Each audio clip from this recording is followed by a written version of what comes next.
You ask Tiger to solve. This deals with linear equations with one unknown. The final result is y equals 10/13. Let's solve it step by step. Simplify the expression. Simplify the fraction.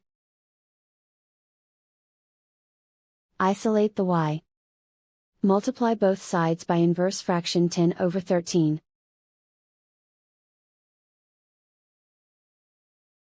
Group like terms.